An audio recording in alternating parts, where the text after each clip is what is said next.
want to be the one that brings, like, I don't want to be the bearer of bad news when it comes to AI, but you got to understand there's balance. You know what I'm saying? There's balance. There's good and there's bad. So, example, imagine a super smart assistant that watches how customers shop, like what emails they open and products they view. Then it says, hey, these customers are interested, and helps your team focus only on the right people. It's like having a digital helper that spots leads, organizes tasks, and sends smarter messages, so you get more done in less time. That's amazing.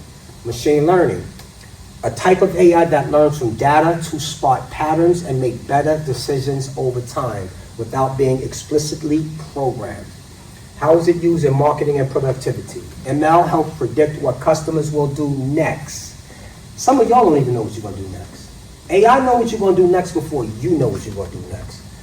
Recommends content and improves campaign targeting automatically.